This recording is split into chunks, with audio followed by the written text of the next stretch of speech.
Yunita Sari Larasati dengan NIM 23 dari kelas 1 Jelang. Dari kelompok 1 dengan nama kelompok epidermis. Tujuan saya di sini ingin mewawancari kakak untuk memenuhi tugas PTN Kak. Sebelumnya, mohon maaf jika berkenan nama kakak. Jangan grogi ya, kamu kayak derdek gitu. Nama lengkap saya Levina Dina. Bisa dipanggil Kak Levina, tapi teman-teman biasanya panggil Levi. Untuk NIM saya 222 303 101 055. kalau boleh tahu tempat tanggalnya dari kakak di mana? Saya asli Lumajang tanggal 24 Januari 2004. Jadi kakak tidak ngekos ya? Enggak ngekos, saya asli. Untuk alamat kamu kan? Alamat rumah ya? Iya. Saya di perumahan Gria Semeru Permai, Blok Hadir. Tahu? Tidak tahu. Kamu orang mana? Lumajang juga. Oh, Lumajang juga. Mana? Banjarwaru. Oh, Banjarwaru. Kan deket. Yang perumahan Semeru? Banjarwaru. Iya, di situ. Itu nomor HP kok? 081 358 46 9292. Mungkin untuk emailnya cukup. Emailnya levina.dinazafrilla@gmail.com. Mungkin selama sebelumnya riwayat pendidikan kakak Dari apa dari itu? TK. Dari TK sampai sekarang. Iya. Saya dulu TK Kartika di Alun-Alun. TK Kartika, lalu saya SD Madrasah, bukan SD nih, Madrasah Ibtidaiyah MI Kota Lumajang. Juga. Kalau SMP-nya SMP 5, SMK saya SMK Muhammadiyah. Untuk riwayat organisasi yang kakak ikuti Kalau waktu SMP itu saya ikut ini, kalau biasanya kita panggilnya apa sih, kayak yang remas dan masjid, saya ikut itu. Lalu buat yang waktu SMK saya pernah ikut itu, nama ada organisasi sih, tapi tempat untuk naungan kita sebagai seorang anak SMK itu biar pembelajarannya itu nggak hanya di kelas aja tapi bisa di luar. Jadi ada sebuah tempat namanya TEFA, yaitu Teaching Factory. Itu biasanya kayak digunakan buat message, kita belajar buat air pressure, tanaman obat kayak gitu. Ikut gimana? sebelumnya ada pertanyaan lagi ya kak. Jangan duduk. Kamu itu. Bagaimana pendapat kakak atas persiapan kakak mengenai pelaksanaan PPMB ini? Pelaksanaan itu.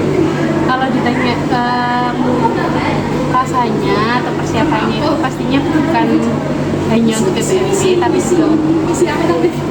tapi juga untuk waktu PKKM juga. Jadi awalnya emang nggak percaya diri karena ngerasa kayaknya kurang nih pengalaman organisasi saya, sehingga kayaknya kurang gitu kalau mau ngelakuin kegiatannya gitu. Jadi awalnya tuh grogi, nggak pede, tapi karena juga punya teman-teman barunya, ada panitia yang lainnya juga, itu juga merasa lebih percaya diri kalau misalnya disuruh untuk menjadi panitia di PPMB.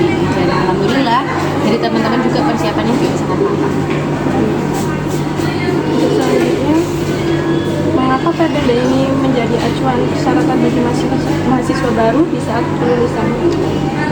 Untuk kelulusan setelah D3, kenapa PPMB menjadi syarat kelulusan untuk D3? Karena yang pertama dari kepanjangan PPMB kan pembinaan dan pengembangan mahasiswa baru, di mana tujuan atau rasional dari PPMB ini berdampak baiknya itu kepada perkuliahan. Contohnya dari penugasan, itu kan kita memberikan penugasan seperti membuat video, editing, menulis, mengetik, dan berbagai macam lainnya, seperti wawancara juga, itu kembalinya ke mahasiswanya sendiri.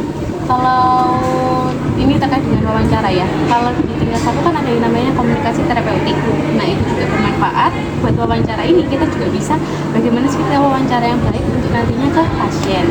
Dan hal tersebut pastinya juga berlaku ketika sudah lulus di D3.